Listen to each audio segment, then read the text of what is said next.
लाल की, श्रीमद् भागवत पुराण की।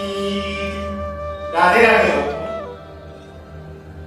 राजा परीक्षित के कल्याण के लिए सुखदेव मुनि श्रीमद् भागवत कथा का श्रवण काम प्रारंभ करते हैं। कथा प्रारंभ करने से पहले सुखदेव मुनि मंगलाचरण करते हैं। नमः परस्मै पुरुषाय भूयसे सद्प्रविष्ठान निरोध लीलया ग्रह शक्ति तृतीयाय देहिनां मंतर्भवायां परक्षमतर्वणे। मैं उन परम पुरुष परम पिता परमात्मा भगवान को नमस्कार करता हूँ जो इस संसार की उत्पत्ति पालन और संहार करने के लिए ब्रह्मा विष्णु और महेश का रूप धारण करते हैं और संसार की सृष्टि का निर्माण करने के बाद उसी में समा जाते हैं। संसार के समस्त जीवों के अंदर चाहे निर्जीव हो या सजीव हो उन सबके हृदय के अंदर विराजमान हो जाते हैं। ऐसे परमात्मा ऐसे भगवान को मैं बारंबार नमस्कार करता हूँ। सुखदेव मुनि अपने दूसरे श्लोक में कहते हैं यत् कीर्तनम यत् स्मरणम यदीक्षणम यदनंदनम यत् श्रवणम यदर्पणम लोकस्य सत्यो युनोति कल्मषम् तस्मै सुभद्र सर्वस्य नमो नमः। मैं उन भगवान श्री कृष्ण को जिनके स्मरण करने से, जिनका संकीर्तन करने से, जिनका भजन करने से, जिनका दर्शन मात्र करने से, जिनका वंदन करने से, जिनके नाम का श्रवण पान करने से, जिनकी पूजा करने से समस्त जीवों का पाप नष्ट कर देते हैं, ऐसे भगवान श्री कृष्ण को मैं बार-बार नमस्कार करता हूँ। बोलिए भागवत पुराण की। मंगलाचरण के बाद सुखदेव मुनि श्रीमद् भागवत कथा का प्रारंभ करते हैं। राजा परीक्षित को कहते हैं कि हे राजा परीक्षित, इस 7 दिवस में तुम्हारे कल्याण के लिए तुम जो जो प्रश्न करोगे, तुम्हारे हृदय में तुम्हारे मन में जो जो जिज्ञासा होगी, मैं उसको पूरा करूंगा, हर प्रश्न का उत्तर दूंगा और तुम्हारा कल्याण करूंगा। राजा परीक्षित कहते हैं हे सुखदेव मुनि, कृपया करके मुझे ये बताने का प्रयत्न करें इस संसार का, इस सृष्टि का, इस ब्रह्मांड का निर्माण कैसे हुआ, किसने किया, किस प्रकार से हुआ, कृपया करके सविस्तार मुझे वर्णन कीजिए। सुखदेव मुनि ने कहा हे राजन, इसी प्रश्न को नारद जी ने अपने पिता ब्रह्मा जी को पूछा था। ब्रह्मा जी ने नारद जी को जो उत्तर दिया वही उत्तर मैं तुमको दे रहा हूं। नारद जी ने अपने पिता ब्रह्मा जी को कहा हे पिताजी, हे ब्रह्मदेव, समस्त जगत संसार के समस्त प्राणी आपकी तपस्या करते हैं, आपका ध्यान करते हैं। आपकी इस जगत के स्वामी को, क्योंकि इस जगत को, इस संसार को आपने ही निर्माण किया है, आपकी ही नेत्र बंद करके समाधि करते हैं, ध्यान करते हैं। तो फिर आप नेत्र बंद करके इसका ध्यान कर रहे हो, इसका ध्यान करते हो, क्या आपके भी ऊपर कोई भगवान है या क्या आपके भी पीछे कोई ऐसी शक्ति है जो आपको ये समस्त कार्य करवा रही है? ब्रह्मा जी ने कहा हे पुत्र नारद, मैं इस जगत का भगवान नहीं, परमात्मा नहीं, परमात्मा तो केवल एक ही है, नारायण। बोलिए भगवान नारायण स्वामी। नारायण वो भगवान विष्णु ही सबसे सर्व परमात्मा है। आत्मा का भी परमात्मा सबसे सर्व परम पिता परमेश्वर वही है। उसी ने इस जगत को, इस ब्रह्मांड को, इस तारों को, इस सूर्य को, चंद्रमा को, इन सभी को इन्होंने ही उत्पत्ति की है। इन्हीं के कारण ये सब यहाँ पर विद्यमान है, प्रकाशमान हो रहे हैं।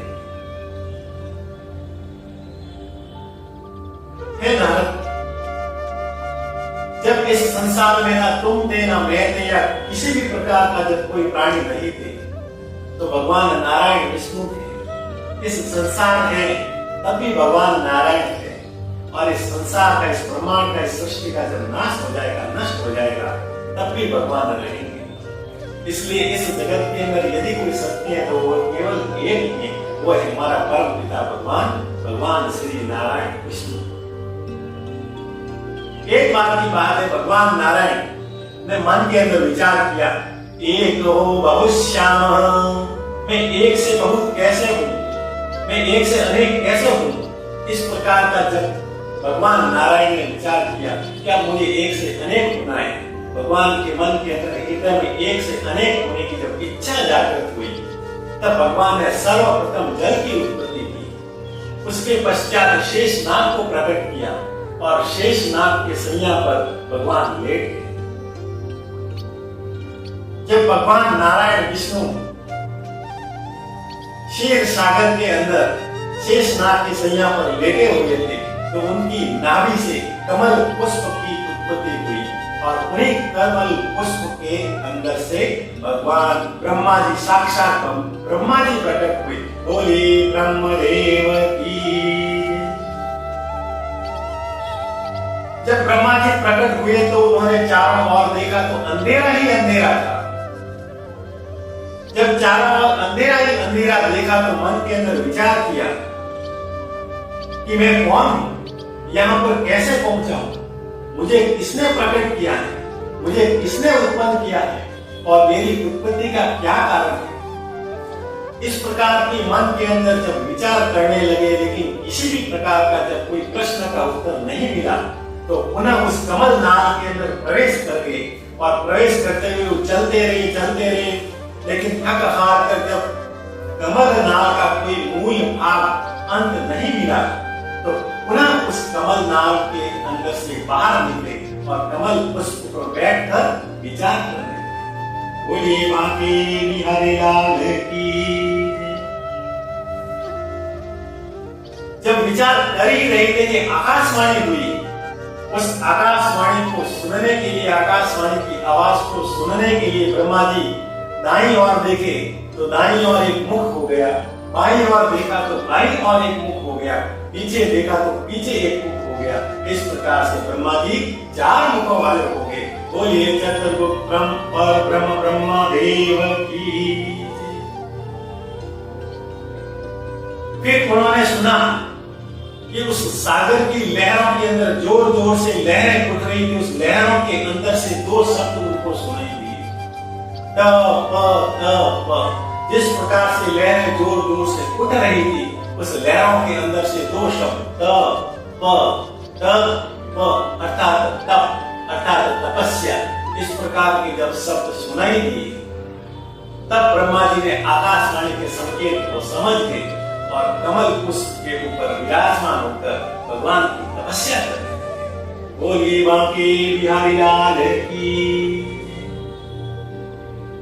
कठोर तपस्या करने के बाद भगवान नारायण विष्णु साक्षात ब्रह्मा जी के सामने प्रकट हुए और ब्रह्मा जी को कहा कि तुम नेत्र खोलो, मैं तुम्हारी इस कठोर तपस्या से प्रसन्न हूं।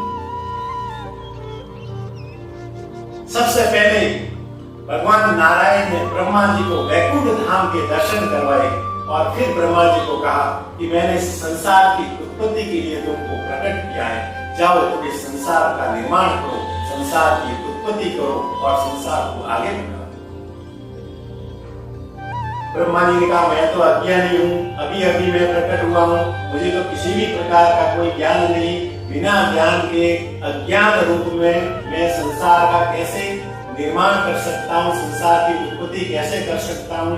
पहले आप कृपया करके मुझे ज्ञान प्रदान कीजिए ताकि उस ज्ञान के आधार पर मैं पूरे समस्त संसार का, समस्त ब्रह्मांड का मैं निर्माण कर सकूं, विधि विधान से मैं पूरे संसार की सृष्टि की रचना कर सकूं, संसार को आगे बढ़ा सकूं, ताकि मुझे संसार का निर्माण करने में किसी भी प्रकार का कोई विचलित न हो। बोलिए बांके बिहारी लाल की।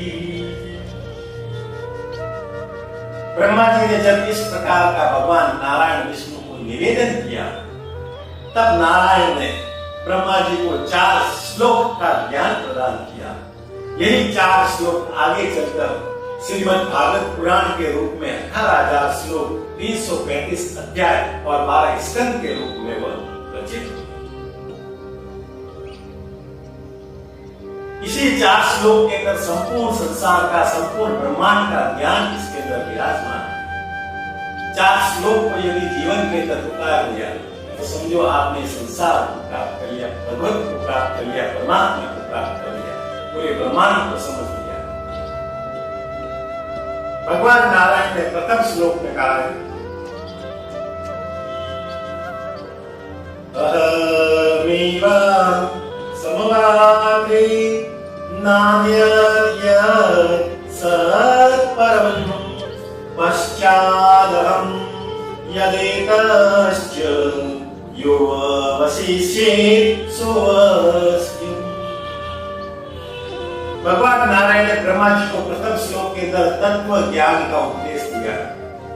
ब्रह्मा जी को कहा कि इस ब्रह्मांड में, इस संसार के अंदर सत्य केवल एक है, परमात्मा, और वो मैं हूं। मैं ही आदि हूं, मैं ही अनादि हूं, मैं ही सनातन हूं, मैं ही शाश्वत हूं। मेरे से पहले ना कोई था, मेरे बाद में ना कोई रहेगा। यदि कोई रहेगा तो केवल मैं ही रहूंगा। इस प्रकार का प्रथम श्लोक के अंदर भगवान नारायण ने ब्रह्मा जी को ज्ञान प्रदान किया। दूसरे श्लोक में भगवान नारायण कहते हैं, ऋते अर्थम यत् प्रतीयेत न प्रतीयेत चात्मेति तत्क्रियादात्मनो माया यथा आभासो यथा तमः। दूसरे श्लोक के अंदर भगवान नारायण ने ब्रह्मा जी को माया के ज्ञान का प्रधान उपदेश दिया और भगवान नारायण ने कहा कि इस संसार का जब रचना करोगे तो इस संसार में जो दिख रहा है वो वास्तव में है नहीं, और जो वास्तव में दिखाई नहीं दे रहा वही है। इसी को हम माया कहते हैं। जैसे कठपुतली का खेल, कठपुतली के अंदर हम देखते हैं सामने कठपुतली नाचती है तो हमें ये दिखाई देता है ये कठपुतली अपने इच्छा से ऊपर नीचे हो रही है, कूद रही है, नाच रही है, लेकिन वास्तव में ऐसा नहीं होता है। वास्तव के अंदर इस कठपुतली को तो पकड़ने वाला कोई पर्दे के पीछे होता है, जो इस कठपुतली को जैसा चाहे वैसा अपनी इच्छा से नचाता है। जिस प्रकार से कठपुतली दिखाई देती है लेकिन कठपुतली को नचाने वाला, कराने वाला कोई और है जो हमें दिखाई नहीं देता है। इस संसार के अंदर ये भी इसी प्रकार की ही माया है। तो संसार में हमें दिखाई देता है सुख, ये भौतिक सुख, काम, क्रोध, लोभ, ये जो दिखाई देता है वो वास्तव में माया है, ये नहीं है। और वास्तव में जो नहीं दिखाई देता वही है, और वो कौन है? भगवान, परमात्मा, भगवान श्री कृष्ण। बोलिए बाके बिहारी लाल की। तीसरे श्लोक के अंदर भगवान नारायण कहते हैं, यथा महन्ति भूतानि भूतेषु स्वाउचेश्वरं प्रविष्टानि तथा तेषु रतेश्वरम्। तीसरे श्लोक के अंदर भगवान नारायण ने ब्रह्मा जी को जीव तत्व का ज्ञान दिया, जीव तत्व का उपदेश दिया कि इस संसार के अंदर जो समस्त भौतिक तत्व है वो भौतिक तत्व के अंदर मैं समाया हूँ। इस संसार के अंदर जितने भी भौतिक तत्व पंचभूतों से बना हुआ है, और इस पंचभूतों को मैं जब इस सृष्टि का निर्माण करता हूँ तो मैं इसके अंदर समा जाता हूँ, और इस पंचभूतों से जो आपकी इस संसार के समस्त जीवों की जो उत्पत्ति हुई है उसके अंदर भी मैं ही समा गया हूँ। जिस प्रकार से आत्मा परमात्मा से ही निकली हुई है, इसलिए आत्मा ही परमात्मा का अंश है। बोलिए बाके बिहारी लाल की। इस प्रकार से तीसरे श्लोक के अंदर आत्मा ही परमात्मा का अंश है, इस प्रकार के जीव तत्व का भगवान ने ब्रह्मा जी को उपदेश दिया। चौथे श्लोक के अंदर भगवान नारायण ब्रह्मा जी को कहते हैं, एतावदेव जिज्ञासु तत्व जिज्ञासुनात्मना अनन्यानि रेखाभ्यां यत् सर्वत्र सर्वदा। चौथे श्लोक के अंदर भगवान नारायण ने मुक्ति के ज्ञान का उपदेश दिया कि इस संसार के अंदर इस संसार को मैंने ही बनाया है और इस संसार के अंदर समस्त प्राणियों को मैं ही भेजता हूँ, तो इस संसार से मुक्ति केवल मेरे नाम से मैं ही दिला सकता हूँ। इसलिए इस संसार से तुम्हें मुक्ति चाहिए तो केवल मेरा ही नाम हो, क्योंकि मैंने ही समस्त प्राणियों को यहाँ भेजा है, तो यहाँ से मुक्ति मैं ही दिला सकता हूँ। बोलिए वाकी बिहारी लाल की। इस प्रकार से भगवान नारायण ने ब्रह्मा जी को 4 श्लोक के अंदर ज्ञान प्रदान करके कहा कि लो तुम अब जाओ इस सृष्टि का निर्माण करो। इस प्रकार का कहते ही भगवान नारायण वहां से अंतर ध्यान होते हैं। भगवान के अंतर ध्यान होने के उपरांत में ब्रह्मा जी ने भगवान के दिए हुए 4 श्लोकों के आधार पर संसार के निर्माण का, सृष्टि के निर्माण का कार्य प्रारंभ किया और सबसे पहले संसार को आगे बढ़ाने के लिए, संसार का निर्माण करने के लिए उन्होंने अपने मानस 4 पुत्रों को उत्पन्न किया, जिनका नाम था सनत कुमार, जिसको हम सनत कुमार के नाम से भी जानते हैं। उनको प्रकट करने के बाद में कहा कि ब्रह्मा जी ने कहा जाओ तुम इस संसार के अंदर ज्ञान को फैलाओ और ज्ञान के आधार पर इस सृष्टि का निर्माण करो, सृष्टि को आगे बढ़ाओ। लेकिन सनत कुमार ने कहा हे परमपिता, हम इस सृष्टि का निर्माण करेंगे, इस सृष्टि के अंदर माया होगी, माया के अंदर हम जकड़ेंगे और माया के अंदर जकड़ने के बाद में पुनः माया से, इस संसार से मुक्ति के लिए भगवान का नाम लेंगे, भगवान का नाम लेंगे तब इस संसार से मुक्ति मिलेगी। तो इससे अच्छा है कि हम संसार के इस बंधन के झंझट में क्यों फंसे, हम तो अभी से भगवान का नाम लेंगे। बोलिए वाके बिहारी लाल की। सनत कुमार ने तो ब्रह्मा जी को मना कर दिया कि नहीं हम इस संसार को आगे बढ़ाने के लिए, संसार का विस्तार करने के लिए हम नहीं जाएंगे, हम तो केवल भगवान का नाम लेंगे, भगवान की तपस्या करेंगे। ऐसा कहते हैं वो बद्री विशाल चले गए। ब्रह्मा जी की आज्ञा की अवहेलना होने पर ब्रह्मा जी को प्रचंड क्रोध आया और उनकी प्रकृति से नन्हे बालक प्रकट हुए और वो नन्हा बालक जोर जोर से रुदन करने लगा, रोने लगा और कहने लगा कि मैं कौन हूं, मैं कौन हूं। तब ब्रह्मा जी ने कहा हे बालक, तुम रुदन कर रहे हो, तुम रो रहे हो, इसलिए पूरा संसार तुमको रुद्र के नाम से जाना जाएगा, रुद्र के नाम से पुकारेंगे। बोलिए रुद्र देव की। इस प्रकार ब्रह्मा जी ने अब संसार को आगे बढ़ाने के लिए, संसार का विस्तार करने के लिए, संसार का निर्माण करने के लिए अपने 10 मानस पुत्रों को प्रकट किया, 10 मानस पुत्रों को उत्पन्न किया, जिनके नाम है मरीचि, अत्रि ऋषि, अंगिरा, पुलस्त्य, पुलह, तुतु, वशिष्ठ, दक्ष, नारद एवं कर्दम।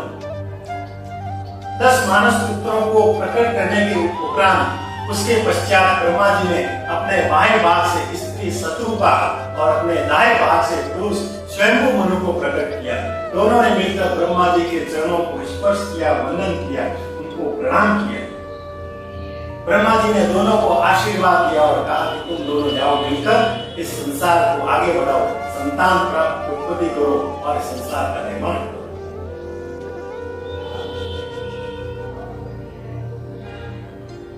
इस प्रकार से ब्रह्मा जी ने शत्रुपा और स्वयंभू मनु को प्रकट करके संसार को आगे बढ़ाने के लिए, संसार की उत्पत्ति करने के लिए भगवान ब्रह्मा जी ने उन दोनों का निर्माण किया।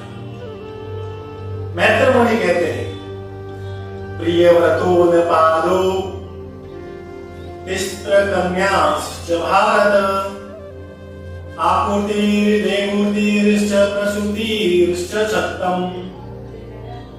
मैत्र मुनि कहते हैं कि शत्रुपा और शंभु मनु ने दोनों ने मिलकर 5 संतानों को जन्म दिया, जिसमें 3 पुत्री और 2 पुत्र। पुत्र के नाम थे प्रियव्रत और उत्तानपाद और पुत्रियों का नाम था आपूर्ति, देवूर्ति और प्रसूति। इन 5 संतानों की उत्पत्ति होने के बाद धीरे धीरे पूरे समस्त संसार आज जो हम देख रहे हैं, उस संसार का जो विस्तार हुआ है वो उन्हीं शत्रुपा और स्वयंभू मुनि के पुत्रों के द्वारा हुआ है। बोलिए बाकी बिहारी लाल की।